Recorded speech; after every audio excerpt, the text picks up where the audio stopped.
Iya, jadi ketika saya melakukan penanaman pohon, saya tentu bermitra dengan pihak-pihak yang memiliki pohon.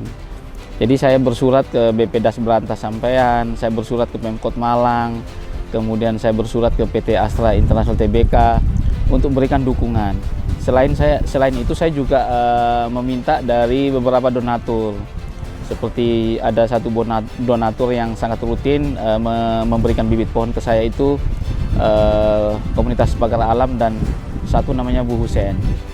Nah, kemudian kemarin saya baru dapat bibit juga dari KLHK melalui program Climate Innovation Generation Program, salah satu program yang memang kami diminta untuk melakukan aksi penanaman pohon di Kota Malang, seperti itu. Jadi sebenarnya kami nggak punya modal untuk beli bibit.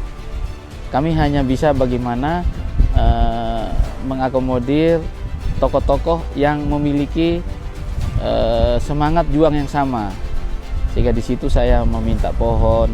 Dengan Pemkot Malang saya minta pohon pulai atau Astonia solaris, itu saya diberi 21.000 pohon.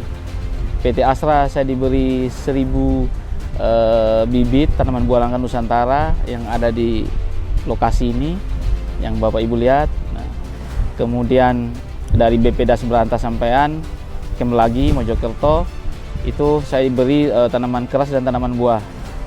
Kemudian dari komunitas pagar alam, tanaman buah juga. Kemudian ada beberapa donatur juga yang memberikan tanaman buah juga kepada saya, dan saya bersama-sama masyarakat untuk menggerakkan aksi penanaman pohon di Kota Malang dan di luar Malang.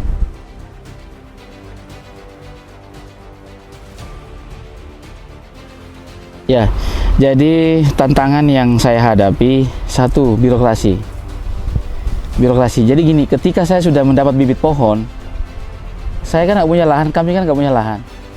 Akhirnya kami harus advokasi ke Pemda setempat, komunitas masyarakat. Kita tawari, mau nggak nanam pohon, bibitnya dari kami gitu ya. Itu kan yang diminta apa? Suratnya Mas, dari mana, partai politik mana.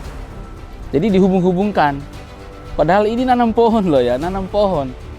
Nah, sehingga dengan birokrasi yang rumit itu, akhirnya kadang-kadang kita mau punya semangat untuk nanam pohon terhambat. Itu yang pertama. Yang kedua, itu kita kan, kalau komunitas kami kan nggak punya dana. Komunitas sosial lah, istilahnya komunitas kerja bakti lah istilahnya ya. Jadi komunitas sosial ini kan nggak punya anggaran operasional. Jadi ketika kami sudah mendapat bibit pohon, ya dengan mengeluarkan uang pribadi, isi bensin sendiri, itu untuk mengambil pohon di lokasi orang yang memberi, kemudian kami harus ngantar ke lokasi penanaman. Nah, ini butuh dana lah ya. Nah, di situ kami dengan tertatih-tatih bisa membiayai sendiri seperti itu. Ya, jadi tujuan saya hanya ada dua, Mas. Satu, edukasi. Dua, aksi. Kalau kita aksi saja, nggak ada edukasinya, percuma juga, Mas. Kalau kita hanya ngomong doang, hanya edukasi tok, nggak ada aksi, percuma juga. Sehingga saya memastikan saya akan menjadi orang terdepan untuk untuk membuat gerakan penanaman pohon secara masif di bumi Jawa Timur maupun di Indonesia.